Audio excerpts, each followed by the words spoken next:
The influence of emerging technologies like AI, robotics, automation, and quantum computing is at an all-time high, and yet we rarely get to hear real-life success stories from these technologies. And that is what the Human Machine Podcast is all about. Today on the Human Machine Podcast, we have a truly unique guest, Tilly Lockey. As a bilateral below-the-elbow amputee, Tilly has been using bionic arms for almost 10 years. She was chosen by Open Bionics to trial their new 3D printed robotic hardware in 2016, the first of their kind to be medically approved in Britain. But where some might be held back by such a life-altering event, Tilly has thrived. And in this episode, we learn not only about the ever-improving robotic technology that enables her to live her life and the importance of the ongoing research and user feedback, but also the way that she has used her limb difference to create incredible opportunities and a platform for others. Whereas the Human Machine Podcast is often only in audio, we're releasing this episode as a video special to celebrate Limb Difference Awareness Month in April 2025. Tilly Lockey, aka Bionic Girl, model, singer, motivational speaker, and ambassador for Open Bionics. Welcome to the Human Machine Podcast. Hello, thank you for having me. So, Tilly, we'll get into all the different facets of your life throughout this conversation. But first, we need to help people understand your story. And you've got an extraordinary story that started when you were very young. So tell us what happened when you were just 15 months old. Yeah, so when I was born, I was a completely normal, happy, healthy baby. Nothing was amiss, nothing seemed wrong at all. But then it was one night, I was 15 months old. I started whimpering in my cot, and I went back and forth to the doctors a couple of times. I was initially diagnosed with an ear infection, actually, but it got to the point where this rash appeared on my body. I was rushed to the hospital, and it was then they concluded that I had contracted meningococcal septicemia strain B in its full name, which, if anyone doesn't know, meningitis is the inflammation of the membranes around the base of the spine and the brain, and that can often bring on septicemia, which is a form of blood poisoning, and that is basically what kills off your limbs, like physically. So they're a pretty nasty pair, to say the least, and I was basically told, my family were told that I was going to die. I was given 0% chance of survival, but obviously I'm here today, and it was after 1 week in intensive care, 3 weeks of recovery, a secondary infection which I later contracted, and 10 blood transfusions. But somehow I managed to pull through, I survived, and yeah, now I am living my best life, pretty much. During that time, though, you lost some parts of your body through that. Yeah. Tell us the parts that you've lost. Yeah, I mean, so it was a life-altering operation, obviously, and I think at the time obviously we're very aware of that, but I think for my family, it was just like, because they were so confident that I was gonna die, being told that I'd lose my hands was actually like kind of a celebration at that point. Obviously, it's not, and there was plenty of things that people were worried about in the future, like really simple things, like for example, my nana used to be gutted thinking I'd never be able to make myself a cup of tea. Like, now I live on my own, and I'm happy to say I make plenty of cups of teas. But, in the moment, it's just those little things. But, yeah, they had to amputate my hands at the wrist. And, yeah, that was bound to be something I would have to adapt to, and it definitely was. It's been a journey in a lot of ways, like physically learning how to do things, mentally, emotionally. But, yeah, it's been a journey, and I've backed myself through it all. I've had a really supportive community around me, so I think I'm quite lucky. It could have been a lot worse. You've been using prosthetics now since you were very young, I think. How have they evolved over the last 10 years? What have been some of the sort of the milestone upgrades or milestone moments for you? They've evolved so much, and like I travel the world talking about it at tech conferences and presentations and things, and I have like one slide in my presentation which literally depicts like a 10-year evolution. I got all my prosthetics together. Like the first ever one I had was from the NHS, and it's a lot of people's favorite slide in the presentation because you can just see visually how much has changed. Like, never mind the function and things, just looking at it, you can see how different and how far we've come. It's kind of crazy. But yeah, there's been loads of massive advancements. I've kind of grown up in like peak tech evolution time, which is really exciting for me. And it's obviously only going to get better and better and better. And I can't wait to see where they get. But yeah, I mean, the first prosthetics I used, they weren't even technological at all. They were like hooks tied together by elastic bands, and they were like body operated. Like the way I would move my upper body would pull on harness strings, which would pull on the little prong fingers, which would make them go like left and right, sort of. And then moved on from that, I became the youngest child in the UK at one point to receive a myoelectric arm. And that's because before I was offered anything, I kept trying to be offered a glove. And we were just like, didn't really see the point in that because it was never something that I was trying to hide. You know, I was always really interested in like the technology of it and how it could help and be functional, you know. So we did a lot of campaigning, which actually saw me be the youngest person to receive one. And so yeah, you're right when you say like I was super young when I started, and even now they've advanced and developed even more. I think a big thing that helped technology advance, especially prosthetics and so many other things, to be honest, was 3D printing. Like when 3D printing came about, that was revolutionary. It helped it become more affordable, helped it become more lightweight, customizable. Like these ones are completely 3D printed, and now they can have like all these random patterns on, which is super exciting. I always like that a lot more than the high definition silicone. It feels a lot more me. So yeah, it's definitely been a journey, and it's exciting to think of, you know, where they'll be in the next 10 years when you look at how far we've already come in the last. In another interview, I heard you say 4 limbs is a human right, and you don't want to be in a position where you need to crowdfund for one. No, no. That really hit me. But prosthetics are still quite expensive, right? How much are they? Well, it varies. I mean, you literally have some prosthetics that are like 80 grand, more than that. Like there's definitely some out there that are like hundreds of thousands of pounds, you know what I mean? And obviously that's not ideal. Like I do believe having 4 limbs is a human right. It's nobody's fault.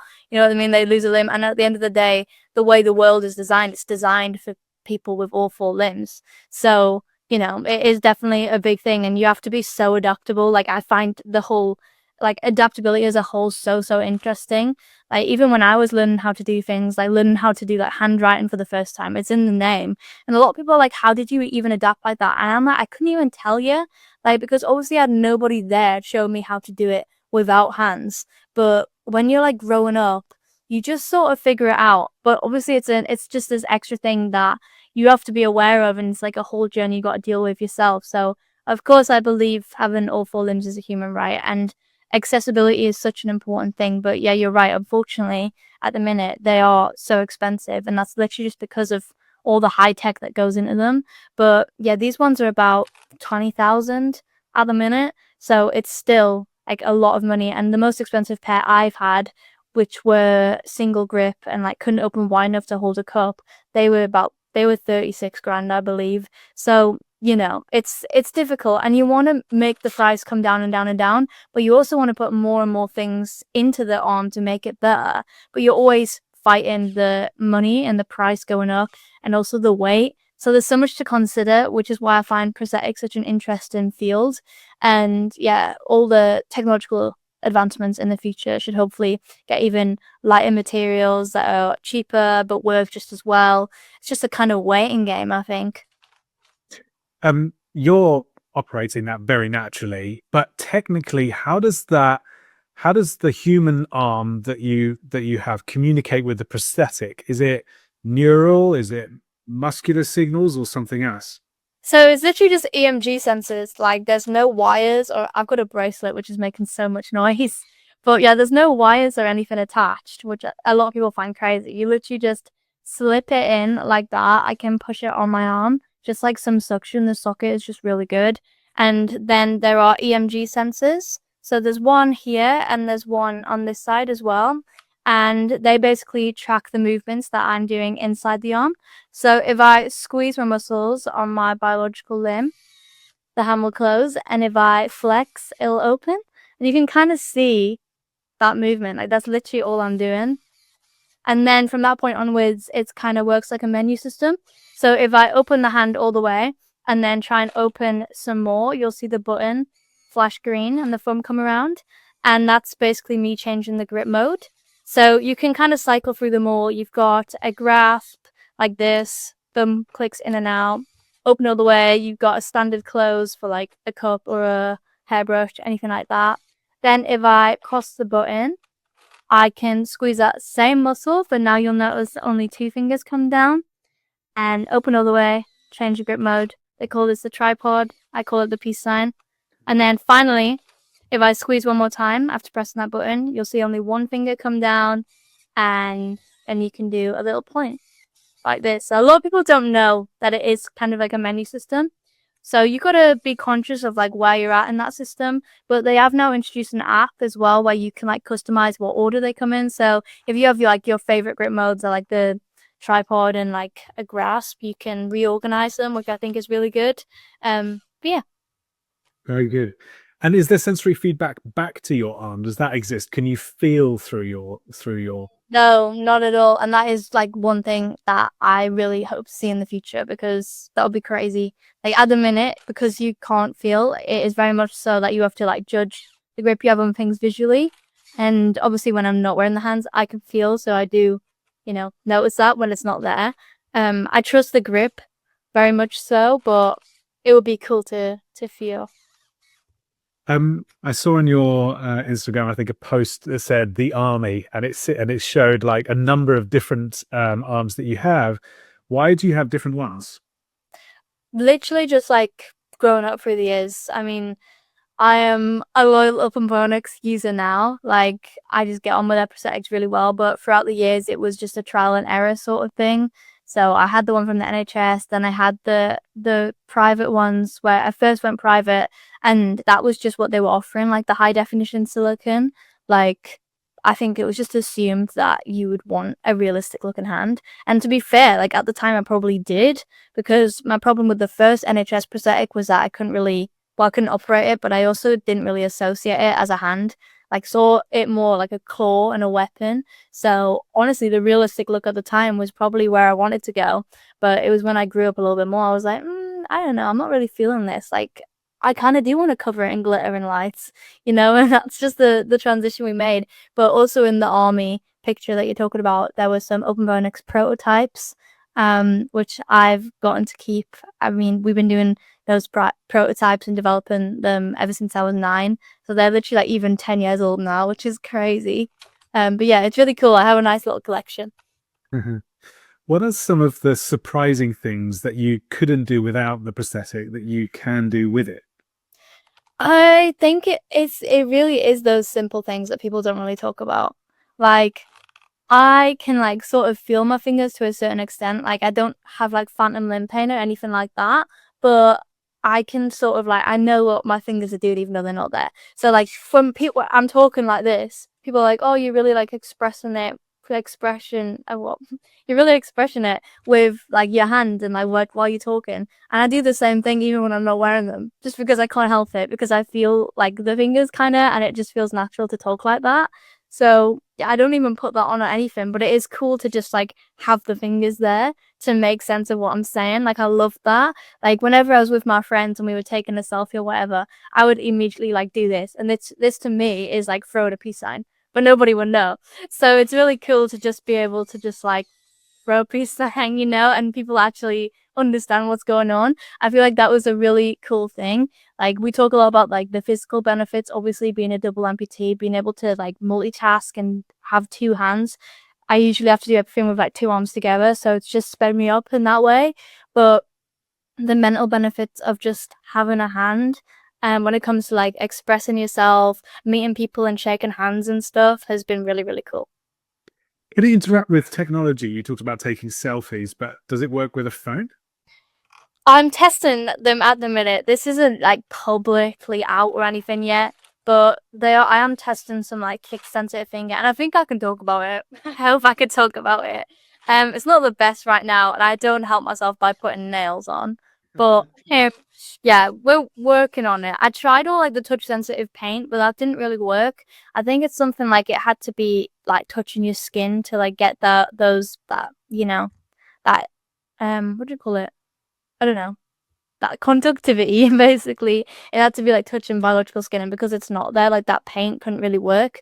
So they've figured out somehow putting something beneath the rubber, which does operate the phone, but it's still in development and it could be a lot better. Last one. Have you ever been caught short by it running out of battery or something like that? Oh yeah, all the time. I'm terrible. Like I think there's a new word for it now as well. I believe it's called the Plan B friend. The ones that just like don't have a plan, really spontaneous, finds themselves in crazy situations. Like I think anything that could have possibly went wrong on the train has happened to me. Like misses the stop, misses the train, wrong train. I'm definitely one of them. So I do let it run dry more than I care to admit. But when I do let it run dry, it like starts flashing amber, like the button turns amber, and I think that's kind of a look anyway. So I don't mind it going too dead. And also when it dies, like, a lot of people are like, well, has it not died in like crazy situations? We not got like stuck on something in public or whatever. They do actually let you like turn it on and then it like resets. I think it like dies in like that sort of position. So if you're like stuck somewhere, it does open, thank God. But yeah. Good. Good. Open Bionics, you mentioned a couple of times. You're involved with them, 3D printing company. Tell us a bit about who they are and what they do. Yeah, so Open Bionics are a cute little company. I love them so much. They are run by the co-founders Joel Gibbard and Samantha Payne. OBE actually. So yeah, they're amazing, and like genuinely I've been working with them since there was like four of them working in a little cupboard. They literally just put out an appeal looking for a child below the elbow amputee to help them develop prosthetics way back in the day when they were just starting out. And obviously I was always really interested in developing prosthetics.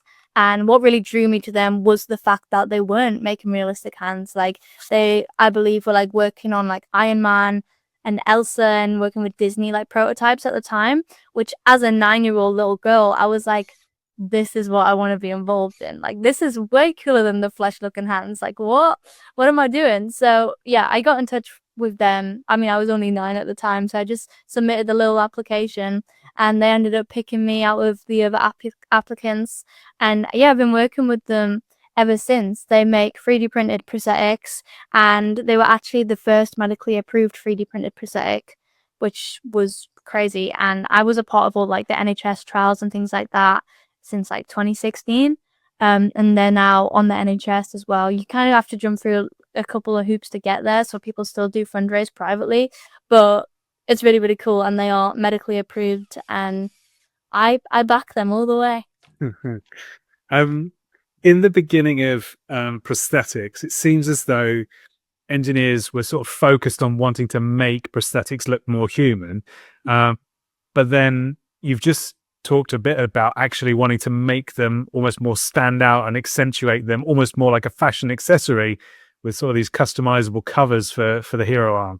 So do you think that prosthetics should be more obviously sort of other, or is it that there's some psychology to them people wanting them to look more human? It's completely personal preference, like 100%. And like, I'm very open about how I like them to look cool and futuristic, and I love to cover them in glitter. But I never want that to invalidate somebody who wants them to look realistic. Because at the end of the day, it is completely personal preference. I think for me, it's more of like a statement thing, because I feel like there's a couple of things like growing up in and around prosthetics that like I uncovered in like my adult, well, teenagehood life, where I was just like, before I was given a prosthetic, I was given a glove, and I feel like, yeah, you're right. Like a lot of people, the mission was and the aim was to kind of like mask the difference and hide it away. Like when we were given this glove, my family were like, oh, okay, cool. Like what does it do? How do we operate it? Like let's talk about it. And then it was just like, oh well, it doesn't do anything. No, it doesn't move. You just stick it on the end to make it look more normal.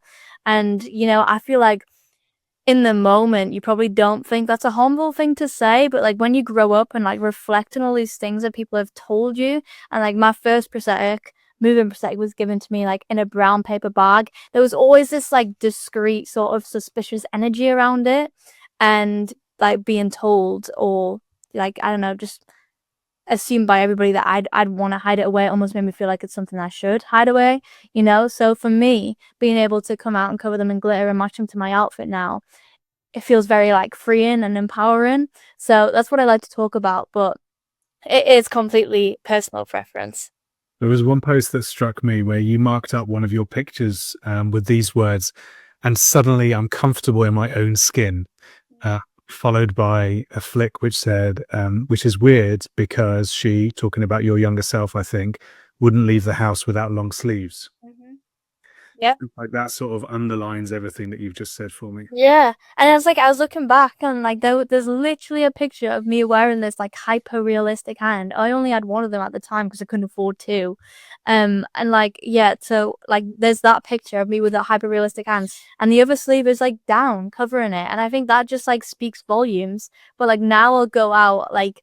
I was on a girls' holiday in Greece and like wear the little dresses and the short sleeves and that, and I feel fine about it. And I don't and it's not even that I feel fine all the time about it. Like I still very much deal with that. You know what I mean? It's definitely like an ongoing thing and like you get in your head about it. You know what I mean? Like I've got loads of scars to show for all the trauma I've been through, you know what I mean? And like you have good days and you have bad days, but every now and again I do like to reflect on how far I've come because there was a point where I would refuse to wear like dresses and it was like tights, doesn't matter the weather. It was long sleeves, hoodies, and I would have like a nightmare every morning trying to find an outfit that like covered everything that was going to be breathable and like fine in the heat. Like it was a massive thing. So to be where I'm at now, I'm not perfectly there, but I've made so much progress and I think it's really important for everybody because everyone I know lots of people go through this. Like it's really good to like reflect on that and yeah, I'm very, very proud of, that. That's growth. You now get to travel all over the world with Open Bionics and do speaking events, hosting conferences, TV shows. Tell us about some of the most incredible places that you've been and the amazing people that you've met as a result of your work. Oh, so exciting. I went on a mad one a couple years ago and just traveled everywhere. Like, well, you brought up earlier, I went to Amsterdam a couple times. Love Amsterdam. I did a thing with the Dalai Lama, which was crazy. Mic drop. Yeah, I was literally like, I'm gonna start dropping all these names and sounding really egotistical right now, but you've asked for it. Like, yeah, that was crazy. Absolutely mental. And he had like a whole crowd of people outside the church just waiting for him. So yeah, I was sat next to him on a panel, and that was all about technology and compassion. Because like I mean, you see people like me, and you probably wouldn't put me next to the Dalai Lama because obviously he doesn't use technology or anything like that. So yeah, it was a bit like when the email came in, I was like, that's interesting because you wouldn't think he's into all that, but it was all about technology for the good and how that is like making waves and helping people and in the medical field in particular. So it was a super interesting event, and obviously him being there was pretty crazy. I did a like a kind of runway like modeling shoot fashion thing in the White House in Washington DC. And that was crazy. When we got that email, they said the White House. We were all under the impression it was some like pub or something. We can't get our hopes up. Like, surely not the White House. Like, it'll be a pub called the White House or like, a hotel or something like that. But yeah, no, it was the actual White House, which was crazy. I've gotten to go to San Diego Comic Con was like the first thing I did with Open Bionics, and I had like the Adam Jensen arm based on the video game Deus Ex. That was super fun, and I'm a proper little gamer nerd. So that was like me when I was like 10. Um, my favorite places probably been like South Africa. Speaking, I went to South Africa and we did a little bush trip afterwards. So that was something I'll never forget. And yeah, I'm very, very lucky when I look on other places I've been. I love traveling. Amazing. Hey, I've spent probably the last 20 years or so in digital and product design. I want to ask you a bit about user groups and feedback.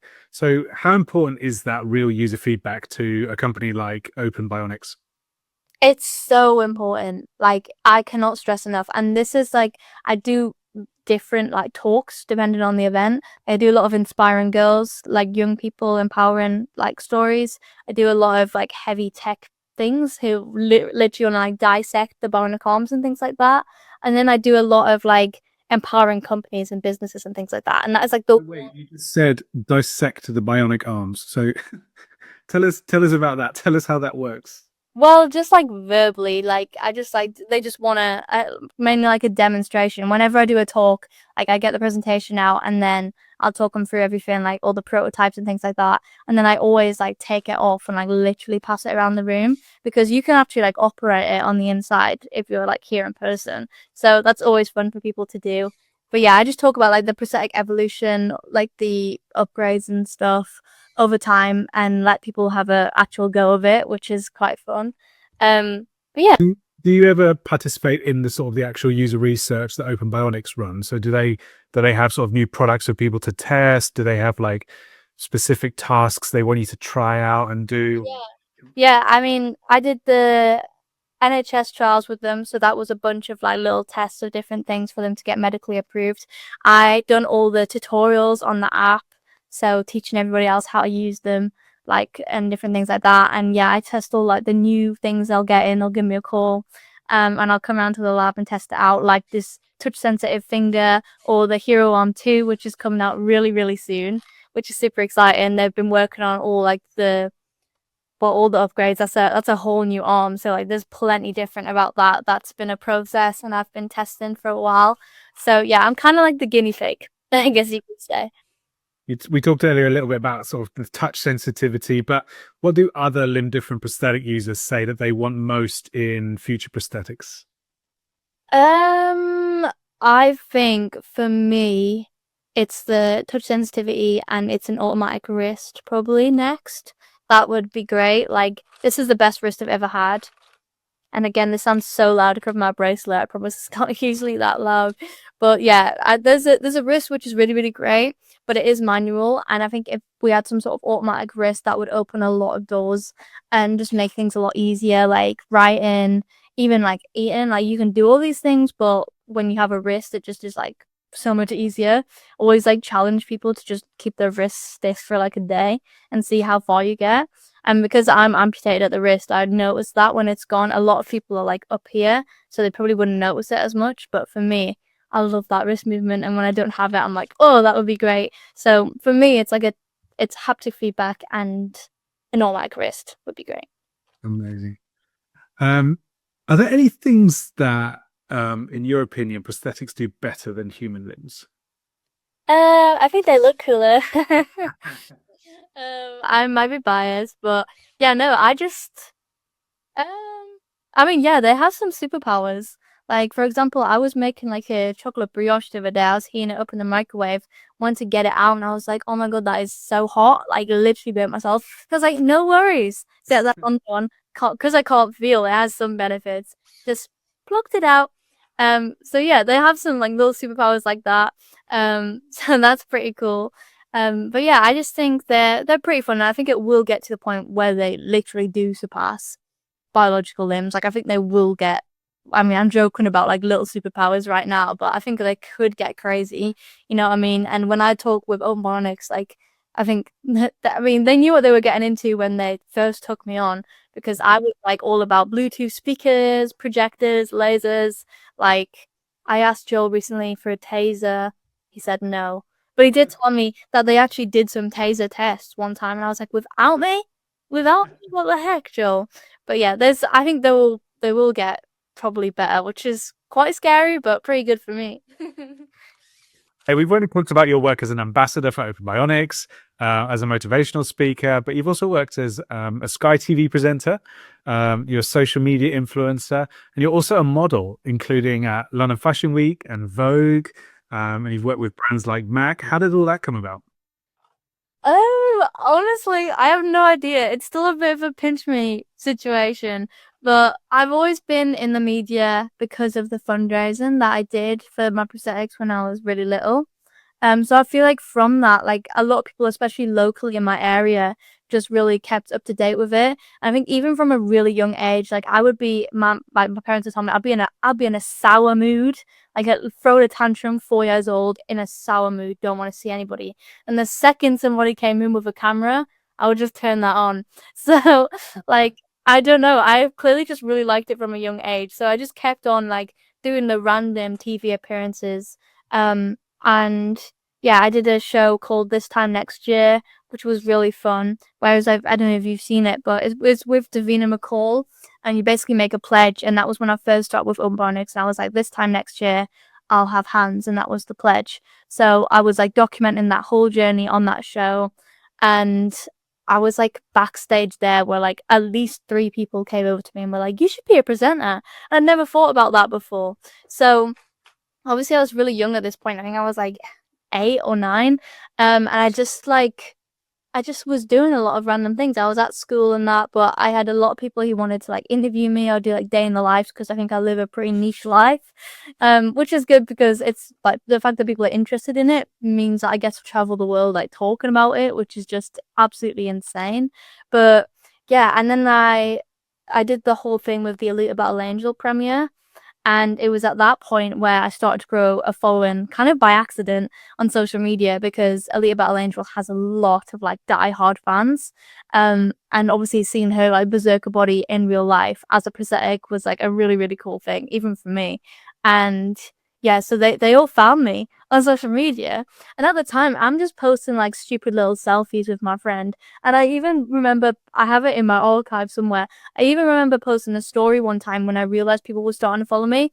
And I wasn't even posing with the hands or anything. Like the hands were proper like side quest in my life, you know? And then I was like, "Hi guys, just wondering, like a lot of people are asking me to like take pictures with the hands. Like, is this something you want to see? I didn't realize people were that interested." And it was like so nonchalant, casual about it. And everybody was like, "Yeah, we want to see more of that. That is really cool." So I was like, "Okay." And then so I started taking my Instagram more seriously, just posting more regularly, started doing my makeup with them, just doing the stuff that I enjoyed to do with them, posting that on social media. It like never felt like a chore. I was literally just documenting my life, and that has only grown since. Like it was 2019 where I was running around doing loads of like public speaking and stuff like that. Had loads in the pipeline for 2020, but obviously COVID happened. And when COVID happened, I was looking for things to do, and that's when I found myself doing presenting, TV presenting on Sky, and I also did a CBBC singing competition as well. So like yeah, I was literally just doing all this random stuff, and now I feel like I've gone back to my roots. I'm doing a lot more of the public speaking and the developing technology because I'll always love that. It's always something I want to do, but I have that additional sort of like modeling stuff, singing stuff, and presenting, which is fun. Never a dull day. We're going to come back to some of those things actually in a minute, but I'd love to talk to you just a little bit about that piece about AI and social media and friendships and mental health and your response to it. As you say, you've amassed quite a following, especially on Instagram, 150,000 plus followers. And your messages there on social media are always, I think, incredibly positive. And I've heard you talking about social media as a very positive thing, but it strikes me that social media isn't always a very welcoming place. I think Pew Research have said that about 46% of teens report experiencing some kind of cyberbullying. Why do you think that that sort of maybe 10 to 30-year-old, 10 to 25-year-old group of youth and young adults are then so keen to sort of connect with people on social media? Yeah, I mean, you're right. I do talk a lot about like social media is great, and I was talking to a lady recently who she's missing a limb as well, and she's like a dancer. She was in like Wicked and Barbie recently, but we were talking about this, and we were talking about it. It was really good because I think when you're limb different or have like a physical disability of any kind, that is quite like rare and quite a niche way of living. Like you really do feel like you're like the only person in the world with that difference at some point. And I was talking to her because she grew up like peak no social media, whereas it's kind of always been there for me, or at least when I like got old enough to care about it, you know, he was there. So she grew up without all that, and for her, she said like the second social media came in, it was amazing because it was like finally seeing people like herself. And I think that's such an important thing to talk about, and obviously that's why representation and things is so important. But yeah, with social media and like the pros, it comes with the cons as well. And yeah, unfortunately, there's like quite a big freedom of speech. You know what I mean? Like you can say whatever, and they try to like, you know, monitor it, moderate it, but things slip through, and you can read something that just puts you in bed for a couple of days, you know, just ripping your hair off and go, why would they say that? But I think ultimately it has been really positive, and I think it's just very common knowledge now that if you're gonna tear somebody down, that says more about you than them, and that's something I've definitely learned. Like, at the end of the day, I've spent a lot of time with myself, and I've gone through a lot of stuff myself and been there to pick myself up constantly. And so if anyone says anything bad thing about me, I'm like, first of all, you don't know me, so you don't have the substance to be able to say that. And secondly, like, I think as long as you love yourself and back yourself, like, you can always pick yourself back up again. So I think I've gotten better with, you know, just pushing that to the side. And it is so, like, you know, it's such a small amount compared to the amount of love that I get on social media, which I'm very lucky for. I'm pleased to hear that. In my introduction, I said earlier that you're also a singer.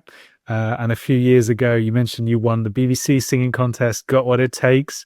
That was amazing. And since then, you performed to an audience of 20,000 at BBC Radio 1's Big Weekend. And you recently released another song called Porcelain, in which some of the lyrics are, I am made of porcelain, but I can't be broken by you. Yeah. Tell us, if you will, what inspired that song and those lyrics. Well, I knew definitely that I wanted the song that I put out to have some meaning behind it, you know? And I really liked it because it was all about being vulnerable. Do you know what I mean? Like, I think it's very, very important. Like, I do look at myself like a very, like, strong person. I'm very determined, almost like stubborn in it. I'm like, when someone tells me I can't do something, that I'm like, that makes me want to do it now. So I feel like I'm very, like, strong in that respect, and that's how people would describe me. But I also think it's really, really important to be vulnerable, and that's been a big thing in my life, like having to just sit with things rather than just like push it aside and keep going and being the optimist. I'm very much an optimist. So yeah, I think it got to like a point where I was just like, no, till you can't just do that your whole life. You have to actually address things. So yeah, Porcelain was just all about, you know, being easy to break and not being okay, but just again, just being there for yourself and picking up the pieces, and ultimately that making you stronger as a person. Amazing. Tilly, I think you're just amazing story of how emerging technology and AI has really transformed someone's life. But I love how you're also giving back to the world as a result of that, which is why I'm so pleased that you agreed to come on the show. What's the most important lesson that life has taught you so far? Oh my gosh, that's such a massive question. The most important lesson. Oh gosh. I think to be adaptable and innovative. Like, I was told a lot of things, and like my entire life from the beginning, like from the get-go, like, I think a lot of people had a list of things and assumptions that like I could or couldn't do, and that comes with having a physical disability. Like, first thing people notice about you a lot of the time is sometimes that, and with that they have an immediate list of like what you can and can't do. Like, I was never really supposed to even live, do you know what I mean?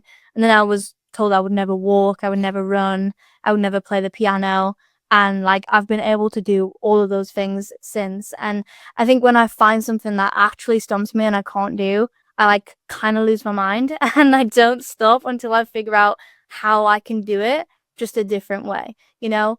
I'm realistic in the sense that I have no hands, so some things are difficult, you know what I mean? But I just feel like there's always a way around it. And I've always like kind of proved that to myself growing up. So I've only really fueled that stubborn energy. I just think it's just like you can literally do whatever you want to do, even if you have to do it a little bit differently, you can do it. And it's because of that. Like, if I have any crazy goals now, like I don't really put a cap on it. Like, and I just kind of go for it full force. And yeah, that's I think a fun way of living your life. Amazing. Hey, the final question is one that we ask everybody who comes on this show. And it's the podcast is really all about the relationship and the kind of entanglement between humans and machines. So what's your big prediction for the relationship between humans and machines over the next 5 years? Oh, some people aren't gonna like me. It's very like there's very like opposite opinions about this. Like people are so scared of it and then people are really welcoming of it. But like genuinely being in this space and seeing how much technology has developed and things like that, I think the next 5 years, the next 10 years is gonna go off. It's gonna go crazy. Obviously we're seeing AI in that, and to be honest with you, I would rather see less of all the AI, maybe more of the like the physical stuff. And I think it will be a thing where people are more like welcoming of it. I think it could be a thing where people want to start augmenting themselves like able-bodied, which is really scary to a lot of people. But my hope is that first and foremost we tackle like the medical things, like people with disabilities, and like making sure we're all on like an even playing field. Like I do feel like all these developments and that should be as exciting as it is for everybody. I feel like there should be a focus on, you know, helping people first and foremost. And I feel like that's a good way to make sure that we don't get carried away and go absolutely insane cyber psycho with it. Because I don't feel like that gets talked about enough. Like technology in the medical field and like the lives it's changing. Like when we talk about like people learning to walk again, people getting their limbs back, their sight back. Like I feel like that's what we should be talking more about. So yeah, I think it will be a lot more welcomed. I think everybody will want a piece of it. But my hope is that people with like the disabilities and things like that can get what they need to live a fuller life. Brilliant. You said earlier one throwaway line that I would love to repeat. The world is designed for people with 4 limbs. And I just think that that's really important for everyone to remember. And I think your story has just been amazing in representing that. Thank you so much for coming on the show. I really appreciate you, and good luck with all your endeavors wherever you are. Thank you so much. It's been so fun. Thank you for watching this special episode. If you enjoyed it, there is a lot more content like this on the main podcast. You can snap the QR code and head there now. Maybe you can also think of someone else that you know who you think would enjoy watching this episode. Maybe a friend, a colleague, or a client. Please consider sharing it with them as a part of the way that you provide value to others.